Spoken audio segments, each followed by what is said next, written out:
Hello and welcome to this Backwards Compatible podcast. Today I'm joined by Jon. Hello. And we're going to be looking back at the first year of Backwards Compatible. It's been a bit of a weird one, the fact that it's already been 12 months.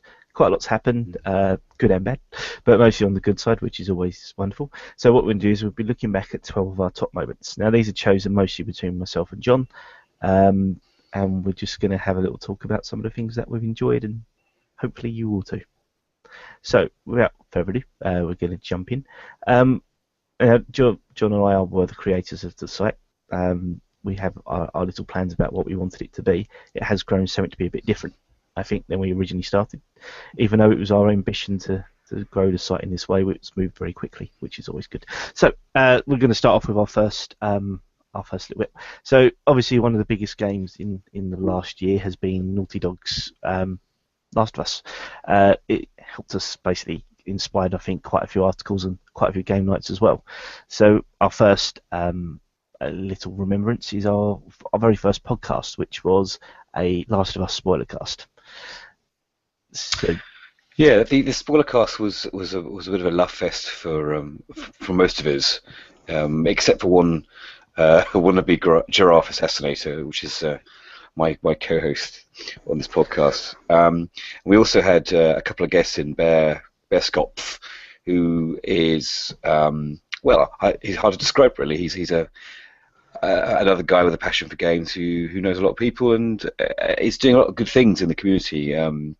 We're joined by Aaron, who I think is still involved with the Sick crew, who are a bunch of guys that like shooting people online. And we spent nearly an hour and a half sort of discussing our likes and dislikes of the game. Hard to believe there were some dislikes, but there were. But also, this podcast was kind of the template, really, for how the next few backwards compatible podcasts were like, and the ones you hear today, which was a structure of a topic-based cast, less news-related and more topic-based, where we looked at the game and any issues around it in more depth, and anything that was inspired by any games in the industry, and also films and books and comics as well. So we kind of feel how this is the natural evolution of a review. This, and also we started putting video footage behind our podcast as well, just something to look at, but also something that relates to the game, so it adds a bit of depth to what we're talking about. I think it's also that lovely thing about doing a podcast is that we've got quite a few different voices and quite a few different people, so it's quite fun to have a chat. And obviously when you're looking at a game from a different point of view, obviously one reviewer might look at a game in one way, whereas somebody else will look at it completely different, and that gives I think people a bit more of an overview about what they really like. Yeah, I agree with it, Paul. I think it's important if you do go online and look at reviews, to take them with a bit of a pinch of salt, and to be aware that they are a point of view only, and they're not the cast iron truth. And I think if a lot of people online knew that, there'd be a lot more love and happiness going around. Which is, I'm not sure about that sentiment actually, but okay, we have to just accept. More acceptance, yes, exactly. There we go. Love and happiness would be lovely, but not when you're shooting someone in the face or trying to take somebody out during multiplayer, of course. True. Okay, yeah. So obviously that was the first point of call for Last of Us, but the second point of call was actually an article written by Jon. It was called The Last of Us, This Is Not a Review. Strangely, it went down in the review section. I'm not too sure why I did that, but there we go. So basically, Jon created an article. It was a more of a touching piece, looking about the emotion behind the game, about actual playing it, as opposed to looking at the screen tear or frame rate. So now, I, in my infinite wisdom, decided to enter Jon into the GMA, which is the Games Media Awards. Didn't tell me, of course. He didn't. No, I left it till about 2 hours before it had to be submitted fully, that he had to create a 1,200 page article, 1,200 word article down to 400 words. I think it's about 1,600 actually, but yeah. Okay. Well, sorry. There we go. Maths. I'm not good at maths. I'm dyslexic. My fault. But to cut that down was quite good. But again, it was one of those things where it showed that sometimes what we're always hoping for the site is to do something that little bit different. And it showed the fact that one of our articles which was Jon's one. I wish I wrote it, but I can't claim any credit. But it just shows the fact that it was a really, really good piece. And one of the things it really did was help people who don't have children understand some of the aspects about the relationship between Joel and Ellie. And it was a very good article, in my opinion. That's very kind of you. Thank you. That's Yeah, it. I mean, By the way, he didn't pay me to say that. I agree with you. It was good to write something that wasn't you know following the usual review template, and I think that's the way a lot of magazines and websites will go. I think people will be more interested in the personal point of view. And so, yeah, I did enjoy writing it. I didn't enjoy cutting it down to 400 words, but I guess journalism fans, that's something you do have to do at some point, and it was a good exercise. But yeah, it's nice sometimes to be validated in what you write. Obviously it reflects well on the game and how well made the game was, in that it produced that sort of strong strength of response from me, and not just me, but a lot of people as well. So Have you been back to play it again? I did. Well, I went back and played the DLC, which was excellent. The DLC with her friend Riley, and By the way, that was Ellie and Riley. Yeah, Ellie. Thank you. Prelude to the main story. What did I call her? I can't remember what I called her. I know you said Riley, which was her name, but that's the Ellie and Riley. Ellie's the girl. I mean, Riley's her friend. I won't go too much into it in case people haven't played it. I mean, there's not really much to spoil. If you've read the was it 2? Was it 3? I can't remember now. Maybe 4 comics that were. I can't see who's on there. It was 4. So if you read the 4 comics, which were, I think they were produced obviously as a sort of an extra fun thing around that sort of universe. The comics that come with it, what do they call, Paul? Last of Us: American Dreams. That's right. Yeah, they're worth a read actually, and I think Paul's got some reviews on the site somewhere. Or maybe we can put that into the show notes. Although I think if we do that, the show notes will be a monster, won't they? Have a look around the site and find them. There's a little search thing at the top. There are all 4 issues reviewed, and there's also the trade paperback issue as well. And it has its own section within the comic section, review section. I think if you just search for Last of Us in our site, they'll pop up anyway. But I think what's important to remember with those comics are, if you do read them, is they do complement both the game and the DLC, and there are little nods to the comic, or vice versa, I suppose, depending on when they were made, that are also featured in the game that you wouldn't recognise or know about. Well, the thing is because you read the comics, of course. Yeah, well, because the comics were written by Neil Druckmann, who also was one of the writers on the game. Druckmann. Druckmann. Yeah. He's one of Tomato. He's definitely, but again, it was just a very, very good, well created. But again, it does lead into the story, and obviously but it really mostly relates into the story from the DLC, because it's a direct move on from the free seat. So literally, you would read the comic, play the DLC, and then start the main game, and that's how the sequence should work. And there's one bit in particular in the DLC which I thought was fantastic and very, very clever and very well done, especially in the sort of genre it was placed in video games. And I think you probably know which bit I mean. I don't want to do any actions on the screen because people can see that as well as spoil it. But okay, yeah, I know what I mean. Yeah, and that's actually in the comic as well. Yeah, there's a reference to it in the comic, isn't there? Yeah, which is quite cool. So that's quite a lot of fun. Okay, the next point is something which is a little bit more on, which again leads a bit off of Jon's article, which is a bit more on the emotional side about some of our writers. So we were approached by a gentleman called Matt Taylor. Lives up in Scotland, but he's originally Aussie. Don't hold that against him. And basically, he wrote what was probably one of my favourite articles that I've read in a very long time, so to speak. So basically, it's called New Red Dead. When I read the article for the first time, I must admit the hair on my arms and my back stood up. It's because for Matt it was very, very open and amazingly refreshing piece. It concerned his relationship to Red Dead Redemption, but also then the relationship with the game to the death of his father. And it was one of those things where I would urge you, if you're going to read anything on our site, the last article and this one are the 2 best ones, I think, that demonstrate what we try to do at the site. If that makes sense. I think everything really within his article can be summed up with a couple of lines, and it was again quoting from Matt. I picked up Red Dead the day it came out. I could tune out of everything around me, ride horses and play cowboy, but mostly it kept me company when I was miserable.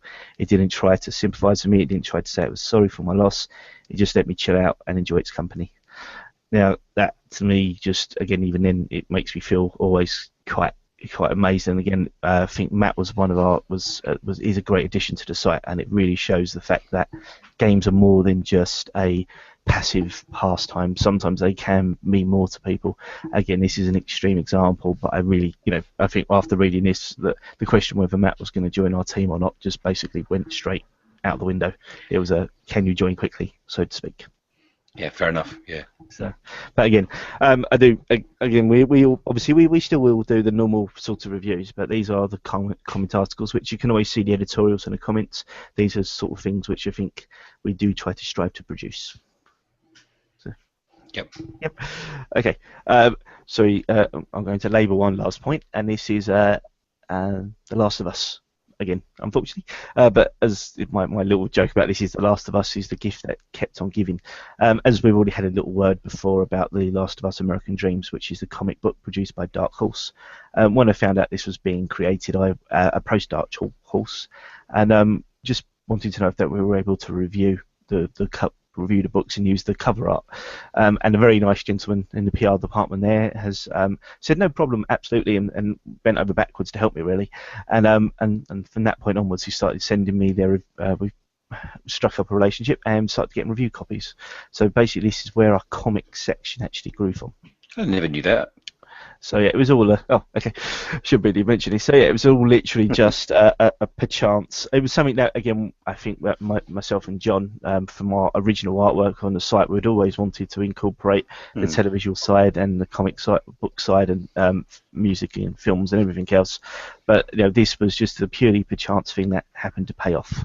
So from now, I think we've obviously Dark Horse are one of our main producers of content.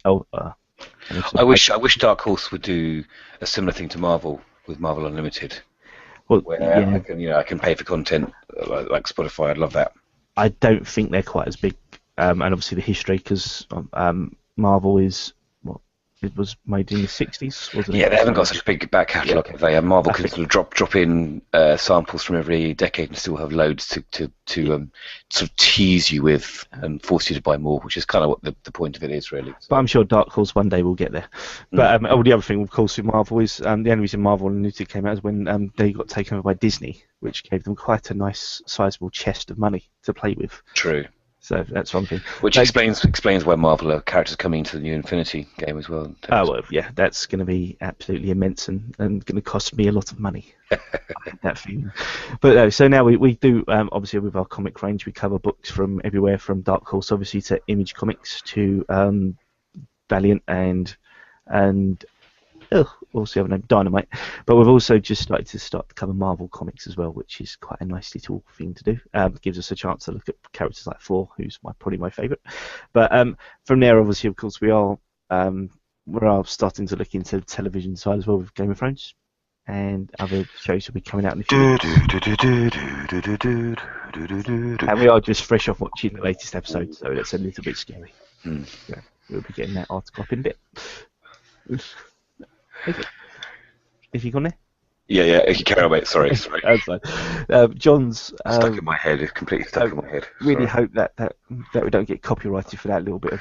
Oh no, it's less than 10 seconds. We can get clear of this, don't worry. That's fine. Okay. So moving on to another review, and this is something that John wrote, which was all about the game Skyline Skaters. Obviously. We are both of us slightly older gamers, so to speak, and it's one of those you do notice little trends coming into the market, and I think the pay-to-win aspect or free-to-play, whichever way around you want to look at it, aspects of gaming are getting a little bit crazy. Now we picked up Skyline Skaters for review. It had a really, really big name. It come head straight from the top of the iTunes chart in Germany, and we thought we'd give it a little bit of a look around. So. I sort of said to John, do you want to review it? Because I don't like iOS. I think it's the devil. And so John obviously hopped onto it straight away and created an article which was interesting. I'll say that. I'm just going to give you a little view of my this is like a summary of my review. Doesn't work for audio here, but I'm holding my head in my hands, boys and girls. Yes, I think it was quite an interesting way to. Again, I think the article ended up being both a review and a bit of a critique on the on the way that games are going.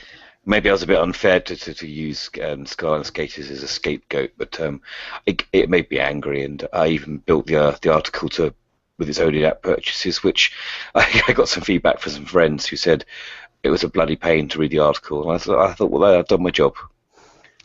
Yeah, else. I think what we should have done is just put all the words down in one little article as well, and that was a bit of a misstep, I think, because it was very well created, but I do think that tedium probably didn't help. But But again, I think it was a very interesting read the first time I read it, thinking, what the hell is this? But again, that's the first time you said that. Well, what I like to be constructive sometimes, but there's times I like to be truthful. But again, it was that, what the heck is going on? Because obviously you didn't tell me what you'd wrote before I started to read it. You just said it was something a bit different. So. Well, I like to play around. You know me. I like to play around with articles a bit, and I just for the benefit of people who are listening and watching who haven't read the article, is I wrote the first bit of the article. I wrote the whole article separately. I wrote the first bit on, and had a little button at the bottom of the article which says to read further, click pay BC dollars, or like an in-app purchase in the article. It was free. Now, free BC dollars. If I was clever, I could have written the article so it would uncollapse or scroll down, but obviously I wasn't very clever, so it links to another page with the article on with further information on it, but that next page had no photographs. You had to buy another in-app purchase of that article to reveal the photographs, and so on and so on. So yeah, but despite the gimmickry of the actual article, I did have something to say, and you've got some questions, haven't you, Paul? Well, I think the English. Paul, what word am I looking for? I think the fact that you were using a different medium to actually critique the gaming, but you're using the same mechanics that they use to sell purchases. I think that was quite clever. I don't know. Okay, no. That was my idea. I mean, just trying to get that emotion of, I want to read more, but I have to click. And obviously, I think the game itself is a free-to-play game. Yeah, sure it is. I mean,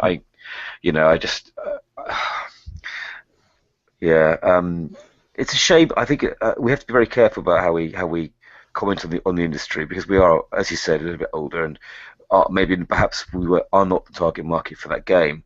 And I think I listened to another podcast recently that had some very fascinating things to say about free to play and how it's kind of like reverting to the old seaside arcade model, where you turn up for free, walk in for free at an arcade, and you play a bit. You put a coin in and play a bit of the game, and then it say continue, and you put another coin in and play on. And we were happy with that, and we were fine with that, and there was never any complaints about that.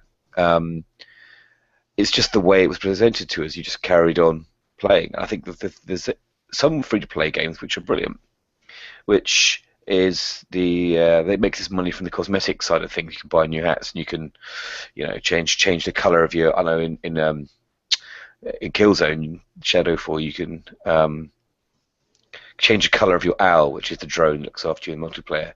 And mine's I think zebra skin at the moment, or some blue pottery.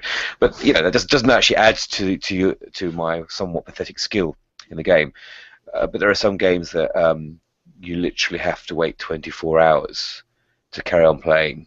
It won't let you play for 24 hours. And I think that was the dungeon keeper thingy, Dungeon Master, whatever it's called. And ironically, Good Old Gamer released the full PC version for free that same week, just to spite them. And that's ridiculous. And you have to pay ridiculous amounts of money just to carry on playing a game that you want to play. So I think maybe that's for another podcast. But I got quite worked up by this game. And you can see, if you look at the review, you can see what I mean when you look at it. And be patient with the article. You have to pay anything, but you have to click a few times. Anyway. Okay. So moving on from there, we've started. I think our YouTube integration's been quite fun as well. We've started to release our podcast actually as podcast, which is weird if you're watching this on YouTube, because then it shows the fact that that's working. If you're listening to it, then please click onto the YouTube page as well. I will put a link to that somewhere on this as well. Podcast. Of course, but I do think it's YouTube's an interesting position at the moment because of the integration with Ustream and Twitch into the PlayStation 4 and Xbox One. It seems almost that everybody's using those two, whereas more the professionals are going back to YouTube. Well, I think there's been a lot of success with the slightly bigger companies now buying YouTubers under their name and having sort of corporations that run a whole team of different YouTubers, and you then have the power of their own marketing to spread the word, and the YouTubers bring in the cash but also take a cut, I guess. So I'm trying to remember the name of the company. Was it Paradox or something like that that have PewDiePie? I have to look it up whilst you're talking, Paul, but I know... we're okay. But it's quite interesting just in the fact of... I will say that we are not sponsored by any particular people, but if you would like to buy our content, then we are willing to sell out. Sorry, bad joke. But no, it's always an interesting sphere because obviously you've had the big problems with YouTube in terms of the all the copyright claims that have gone out in the last few months. But we do like YouTube. I think we watch YouTube and we like to play around with it as much as we can. Yeah. So hopefully that will continue. I do enjoy the video content. I do enjoy making it, and I'm a complete beginner, but it's good to learn. Very quick note is Steph is one of our writers, and he was playing around with someone called the Simple Arts. Oh God, I think that's his name. And whose name is Rory, and I can't remember his name on the Twitter. We're very sorry. 1 second, but he's create a really cool montage of what's that game called? The subtle art. That's it. The subtle art, not the simple art. Sorry, stupid I am. And again, it was a really great montage of Titanfall. Just click on the front page and you'll find it on the site, but it is really cool. It shows why I quite kind of like Titanfall, and has got this annoying tune that I can't get on my head all day. No, it's not that, is it? No, not quite as addictive as that one, but it is quite addictive, so it's quite cool, fun to read. So, but there we go. Okay. Yeah, keep an eye on our YouTube channel. I mean, we do tend to put a mixture of highly polished, produced stuff and just the sort of the audio-visual version of mental dribble, really. But there's a good variety out there, and it's sometimes I think people haven't got time to read long-form articles. They can go ahead and look at a few video reviews and things like that. So it's worth looking at. Definitely. Yeah. Okay. And I think with our site, we've always been, we've got quite a mixture of AAA and indie titles always coming through the door.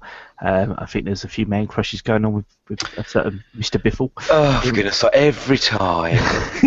Sorry, I do apologise. It is a bit of a common joke for me, but I have to continue to do it, or else I feel like my life isn't ready for it anymore. I think between myself and John, I think our main indie devices are basically the Vita. Even though I also do dip a little bit more into Steam, I think, than most others. I think that I like the different scope, all the different creators being able to play with an idea. Sometimes these ideas might be incorporated into a AAA game, but generally they're just completely looked over games like Proteus. Mm.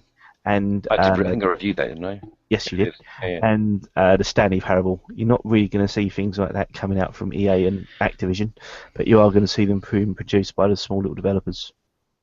So, John, what was your favourite indie title? My favourite indie title that I reviewed, the one that impressed me most, the one that I was favourite one. I mean, I think my favourite game of all time, which is also an indie title that I reviewed this year, was Oli Oli. It just proves that a good quality game doesn't have to be 3D, amazing graphics, and all bells and whistles, but it's all about the addictive gameplay. And I've had a kind of an epiphany with indie. And I think a lot of that can be put down to Shahid Kamal Ahmad, I think his name is, who is the Vita guru at Sony that spent a lot of time convincing indies that the Vita is the place to be, and in fact, I think it's turned the fortunes around on the Vita really in terms of indie games.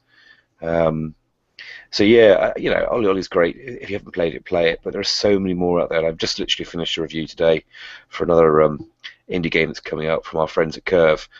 Yeah, it's good. It's good times, and it's great to see that there's kind of a renaissance in the classical in-house cottage industry gaming. Really, that's going on. Yeah. We could see it turning into a sort of double A games, they'll call them eventually. But Yeah, I think I'm not. Again, it's always that question about when is an indie, Yeah. or just a small developer. But it doesn't matter really. I think my favourite game reviewed actually was annoyingly because it was a game I'd had before on the PC, and John reviewed it for the PS4 and the Vita, which was Stealth Inc., which is a horrible name. It should be called Stealth Bastard Espionage, but it wasn't. It was changed obviously because of Sony to Stealth Inc. It's a great little game. It's a very fast stealth game, which is what I like about it, as opposed to something like Metal Gear Solid, which is quite slow and boring, I find. It's very quick and with great little 8-bit graphics, but again, the graphics make it work so much,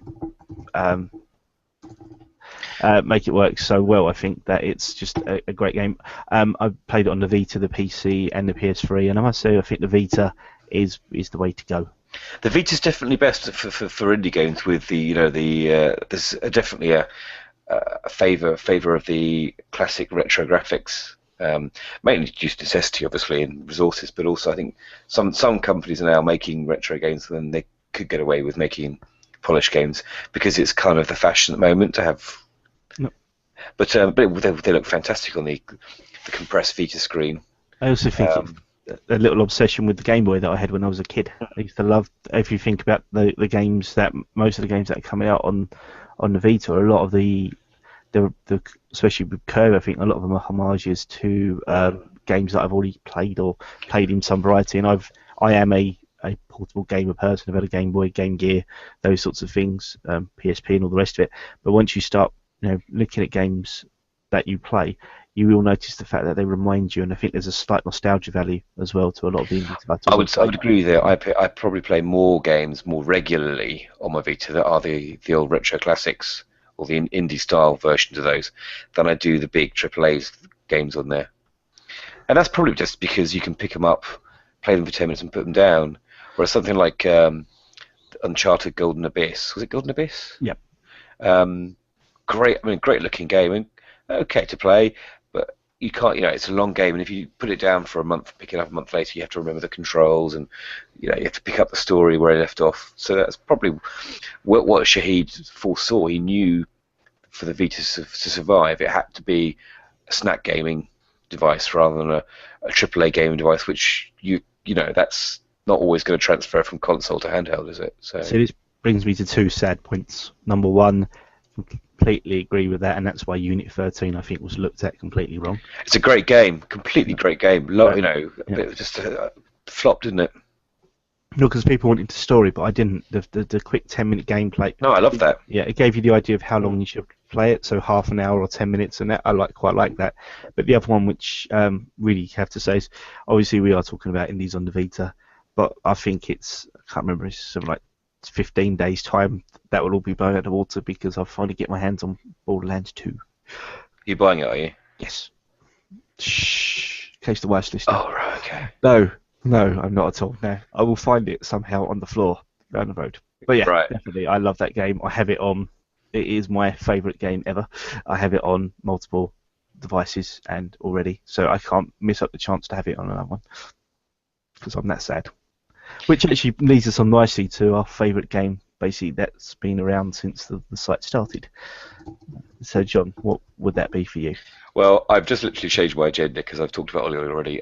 We didn't. I don't want to let them go without saying something about the game that impressed me most on the indie arena, and that was Assault Android Cactus, which is my favourite as yet unreleased game I've played so far. I do dip into it quite a lot now and then when I can, and that's been made by 3 or 4 people, but it looks like a AAA game, and it's just brilliant. But my favourite game of this year that I have not reviewed, we have had a review of it on our site, and Paul will tell me who reviewed it because he'll remember and I haven't. Dorian, thank you. And I actually played this quite recently because it was on PS Plus, and that's Remember Me, and that's another game that I think was so underrated, but I loved it. I thought it was excellent. I thought it had its problems. I had a few issues with saves or getting stuck in boss battles where you could never beat them and you had to quit and reload them for them to work. I liked the fact it had a female protagonist. I like the fact it had the combat. I thought was really good. I thought the story was really good. And I'm a big fan. I'm a big Francophile, so I enjoyed the location of it being the setting being in Paris, and I love the ideas behind it. And there's some very clever scenes where you had to remix dreams. And have you played it, Paul? No. You dipped into it. There's one very clever scene where you have to remix a dream inside a dream, and it gets very sort of Inception-like. If you haven't played it and you've got PS Plus, it's really worth a play. It's not a massively long game. You can play it, a couple of hours a week. But yeah, it looks nice. I just did find myself thinking this would be amazing on the PS4 because the graphics are lovely, but they're very sort of PS3 gem. But I think it should have done better. It's a shame. So this was the actual Ellen Page game starring Ellen Page, wasn't it? Who, Remember Me? Yeah. No, you're thinking Last on Beyond of Us. Yeah. That's the Last of Us. I'm completely thinking of the wrong one. So Beyond. That's no, it. Sorry. Me. Just stop. I'll stop there. Sorry, I do apologise. I haven't played either of those games, as you could probably tell. So I haven't played. What was it called? From Beyond? Beyond Us? Beyond Two Souls. Beyond Two Souls. That's it. No, I haven't played either of those. I do apologise. I played Beyond. I played the demo at Eurogamer, and I didn't like the way it held my hand. I do think one thing that Dorian did say about on his review was that it's a game built for a controller. What? Remember Me? Yeah. And he wasn't overly keen playing it on the he preferred playing it with a controller than a mouse, if I remember rightly. Was Remember Me on PC as well, was it? Yes. Yep. Right. Yeah, it definitely was because of the combat system. I think it would have been hideously complicated on a computer, on a desktop, to be honest. So, which again, I think if you read Dorian's reviews, he's very into mechanics. Right. Of games, and I think that's one thing that's quite nice about our writers is the fact that we have got people who are looking at the emotive side, but there also are those little bits where sometimes you do want to look at the actual game mechanics. Something that does work quite well, I think, sometimes. So, there you go. Okay. And sorry, Kevin. No, I was just going to say, I think what we might do, thinking about this now, maybe put a little summary of all these, what we've mentioned, as a post on the site somewhere, just to save you having to search around. We could just list what we've talked about here. Yep. Might be useful. That's right. And we have done this already in a preparation of an article which will be attached onto the site, where you can see everything listed down on all. So we are talking in the past and the present all at once, which is quite fun. So, which is okay. Okay. Are you still there, Paul? I've lost you there. Yes, I am still here. I don't know what's happened to my camera's having a bit of a weird freak out. I do apologise. It looks like Paul's room is being filled up with this weird black grey liquid, and it's flooding him. Yep. Actually, makes me look better. There you go. All finished. So I have no idea what happened there. It's like a makeover. It's like some weird grey slime that's giving him a makeover. I don't know what that is, but there you go. Well, I think for myself, when we first started the site, myself and John both put up a game article, and I was playing Metal Gear Rising: Revengeance at the time, and was desperate to finish it, which I did love. But John, unfortunately, played my favourite game of quite a while, which was Tomb Raider. I think that they took that series back to basics, and sometimes origin stories can be a bit weird, but the way that they started off Lara's story I found it quite a lot of fun. The mechanics were great within the game, and I really loved basically everything about it. It was right up my alley, so to speak. So, which was slightly annoying because once I'd finished it, I was like, I want to talk about this, and John had already written a review. That was the year of the crossbow, wasn't it? Or the bow. The bow, not a crossbow. The bow. Yeah. But yeah, I always made that mistake. Always. That's fine. Yes, between that, Far Cry, Crisis 3, and there was another one as well. I can't remember which one. Oh, The Last of Us. They were the four bowed games. But again, if we start playing them, they were just quite a lot of fun. But I think Tomb Raider has definitely got the edge. I think the writing with it from Rhiannon Patchett was great, and I think that again, if they can, I'm worried for the future that they won't be able to continue that level with. But obviously, hopefully, Square Enix will guide the developers into making a game which is that much fun. I hope. But again, so when it comes down to favourites, we'll go through. We're going to do one more quick little favourites bits, which was your favourite, my favourite comic. and John's favourite comics of the year. So obviously I read more comics than probably anybody. I review more than everybody else. And my favourite one, I think, was The Fifth Beatle, which was a look at the life and times of Brian Epstein. Brian Epstein was the manager of the Beatles, and it's all about basically his fight to get the Beatles to be number one, but also his fight against persecution because of the fact he was a gay gentleman from England at the time when being homosexual was actually illegal. So if you read that story, it just was really pertinent, as it just was a really nice story to read, and the artwork is just absolutely phenomenal. It's one of those things where it has painted art, and if you're not really into comics but you like good artwork, it's definitely something that I suggest to check out. And it's also going to become a film, which is quite interesting. The fact it's already been optioned. Oh, that's good news. It came out, it was optioned as a film.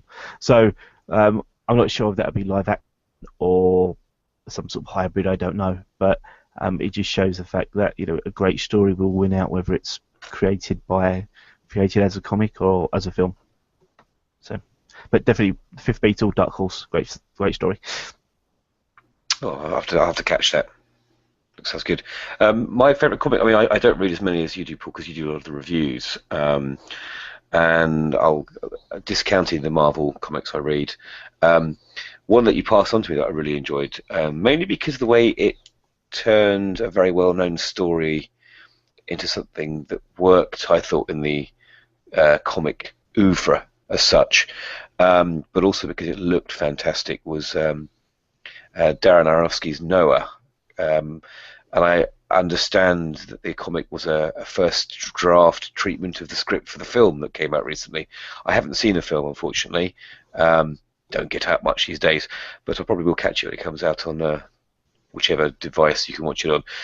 But I thought it was really clever, really interesting, and I loved the design of the arc. And I liked the conceit of how the angels were dealt with, the fallen angels, and how Noah chose who to go. It was just really, I found it really interesting. A certain amount of sort of uncomfort. It was uncomfortable to read in a weird kind of way, because you knew what was going to happen. So yes, I'd like to see Aronofsky do something like that commercially with other stories of mythological stories or stories of the Bible. That would be quite interesting. I think it's just the fact that obviously he is the writer. Well, he's the writer, but he's the director of the film as well, isn't he? Yeah. So he got to do really odd things with the book. But it's a great story. They toned it down for the cinema just because I think it would have upset a few too many people if they would have carried it that way. I guess certain aspects of it would have been problematic. If you read the comic, you'll understand why. Okay. Yeah. So,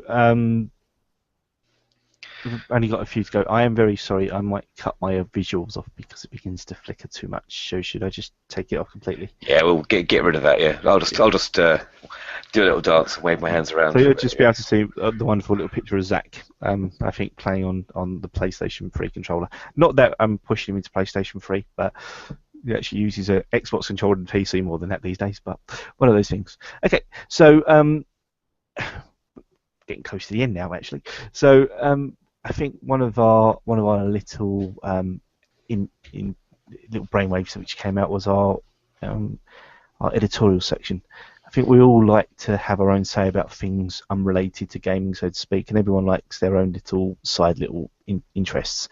And so we decided to create an editorial section. So a few of our writers, I believe Steph has one called The Deal Thief, and Matt has one called Recon, and John has...